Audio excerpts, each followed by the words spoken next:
اقرار الحسن نے 21 سال بعد ARY چھوڑ دیا۔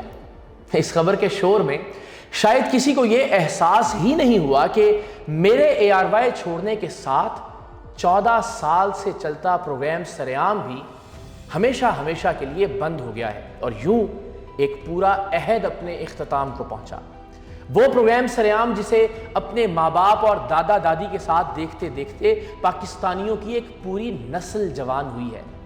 مجھے یاد ہے 2012 میں سرعام کے پہلے ایپیسوڈ میں نے ایک فقیر کا روپ دھارا تھا اور کراچی شہر کے مختلف چوراہوں اور سڑکوں پر بھیک مانگی تھی، یہ جاننے کے لیے کہ ہم جو بچپن سے کتابوں، کہانیوں، ناولوں اور اخبار کی خبروں میں پڑھتے آئے ہیں کہ بچوں کو اغوا کر کے ان کے ہاتھ پیر توڑ کے ان سے زبردستی بھیک منگوائی جاتی ہے، اس بات میں کتنی سچائی ہے۔ اور ہم پر اس پہلے ہی پروگرام میں ایسے انکشاف ہوئے کہ خدا کی پناہ۔ پتہ یہ چلا کہ کراچی کی ہر سڑک اور ہر چوراہے پر بھیک مانگنے سے پہلے اس ٹھیکیدار سے اجازت اور ہفتہ طے کرنا ضروری ہوتا ہے جس کا وہ علاقہ ہوتا ہے۔ یہ اجازت اور کمیشن دیے بغیر بھیک مانگنے پر اس پہلے ہی پروگرام میں ہم پر تشدد اور مار پیٹ کا جو سلسلہ شروع ہوا وہ اگلے 14 سال تک چلتا رہا۔ ملک کی ایجنسیوں کے ہاتھوں بدترین تشدد کا نشانہ بننے سے لے کر ملک کے سب سے خطرناک مافیاز کے ہاتھوں یرغمال بننے اور مار کھانے کے درجنوں نہیں سینکڑوں واقعات ہیں۔ کتنی بار گولیاں چلی، کتنی بار پتھر کھائے، مکوں، دھکوں اور تھپڑوں کا تو شاید کوئی حساب ہی نہیں۔ ایسے مکے اور تھپڑ پڑے کہ سرعام کا اگر وہ والا ایپیسوڈ یاد کروں تو تھپڑ کے بعد کان میں وہ جو ٹی کی آواز ہوتی ہے اسے آج بھی محسوس کر سکتا ہوں۔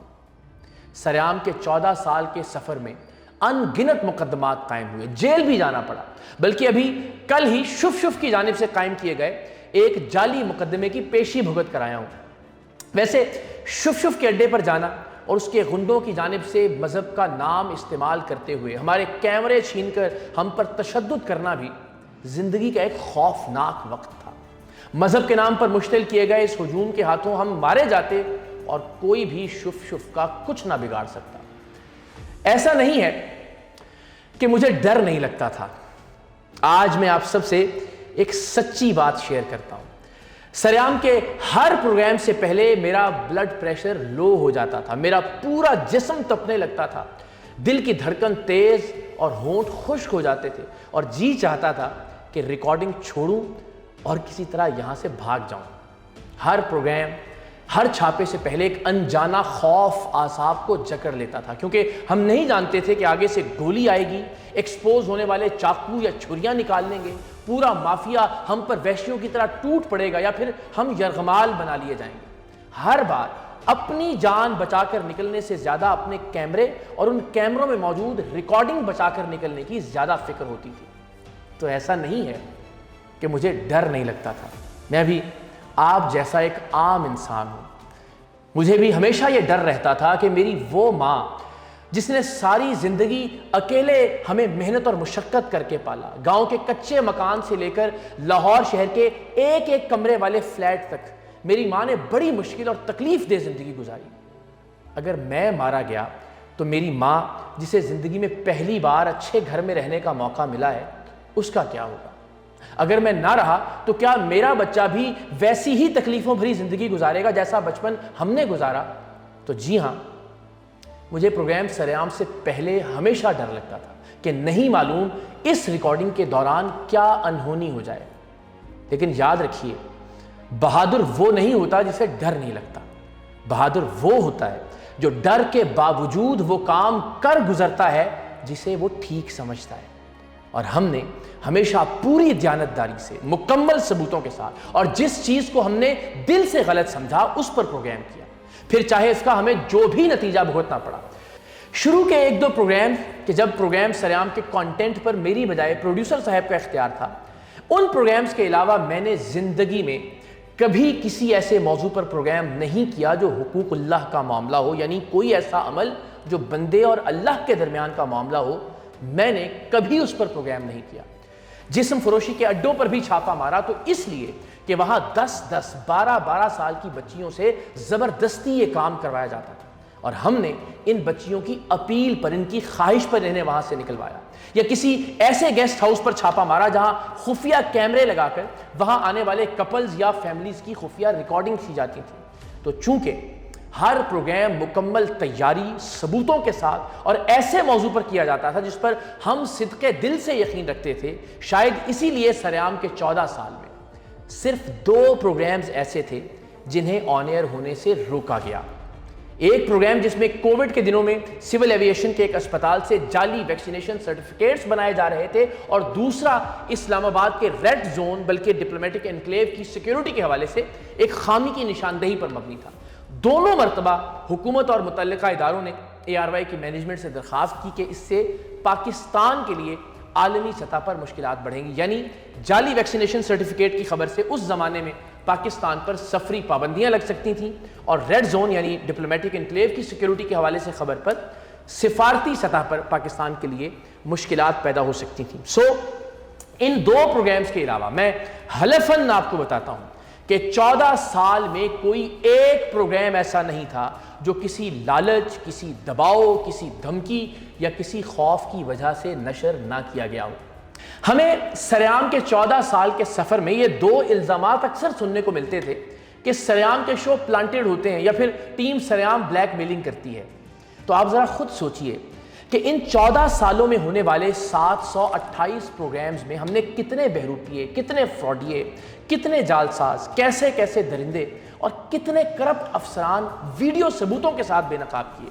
جو شخص 2 نمبری یا کرپشن کے واضح ویڈیو ایویڈنس کے ساتھ پکڑا جاتا تھا، اس کے پاس اپنے گھر والوں، اپنے رشتہ داروں یا اپنے دوستوں کو سنانے کے لیے بس یہی ایک کہانی باقی رہ جاتی تھی کہ وہ بے شرمی سے یہ کہہ دے کہ جی وہ تو پلانٹڈ پروگرام کرتا ہے، جی وہ تو بلیک میلر ہے یا بلیک میلنگ کرتا ہے۔ پلانٹڈ شو کا مطلب کیا ہے؟ یعنی جن سینکڑوں ہزاروں لوگوں کو ہم نے کرپشن یا جال سازی کرتے ہوئے ویڈیو ثبوتوں کے ساتھ پکڑا، کیا وہ ہمارے پیڈ ایکٹر تھے؟ اور کیا ان لوگوں نے صرف ہمارے پروگرامز کے لیے اپنی ساری زندگی پورے پاکستان کی نظر میں برباد کر لی؟ وہ پولیس افسران پلانٹڈ تھے جنہیں ہم نے ان کے تھانوں اور دفتروں میں گھس کر رنگے ہاتھوں پکڑا۔ زخموں سے چور وہ گھریلو ملازم معصوم بچے اور بچیاں پلانٹڈ تھے جنہیں ہم نے ان کے وحشی مالکان کے گھروں سے بازیاب کروایا۔ وہ کم عمر بچیاں پلانٹڈ تھیں جنہیں کانپتے ہوئے ہاتھوں کے ساتھ جسم فروشی کے اڈوں سے رہا کروایا گیا۔ وہ عورتیں پلانٹڈ تھیں جنہیں جلائے ہوئے جسموں اور ٹوٹی ہوئی ہڈیوں کے ساتھ ہم نے ان کے ظالم شوہروں سے نجات دلوائی۔ آئندہ جب کوئی آپ سے یہ کہے یا آپ کسی سے یہ سنیں کہ سریام کا شو پلانٹڈ تھا، تو یقین کر لیں کہ یا تو وہ خود کبھی یا پھر اس کا کوئی فیملی ممبر ٹیم سریام کے ہاتھوں ایکسپوز ہوا ہے۔ بہرحال کوئی کچھ بھی کہے، پروگرام سریام نے ایک تاریخ رقم کی ہے۔ ملاوٹ سے لے کر کرپشن تک، کرپشن سے لے کر ظلم اور جبر کی کہانیوں تک، اور ظلم اور جبر کی اندوہناک کہانیوں سے لے کر کمزوروں اور غریبوں کے ساتھ کھڑا ہونے تک، ٹیم سریام نے وہ کر دکھایا جو نہ آج سے پہلے کبھی ٹی وی کی اسکرین پر دکھایا گیا اور جو شاید نہ آج کے بعد دکھایا جا سکے گا۔ پروگرام سریام کی کہانی بہت سارے ایڈونچرز اور بہت سارے یادگار لمحات کے ساتھ اختتام پذیر ہوتی ہے۔ آج کے بعد آپ ٹی وی کی اسکرین پر پروگرام سریام کا ٹائٹل، پروگرام سریام کا پرومو اور پروگرام سریام کبھی نہیں دیکھ سکیں گے، لیکن پروگرام سریام کے ان 14 برسوں میں ماؤں، بہنوں اور بیٹیوں کی جو ان گنت دعائیں مجھے ملیں وہ زندگی کے آخری سانس تک میرے ساتھ رہیں گی۔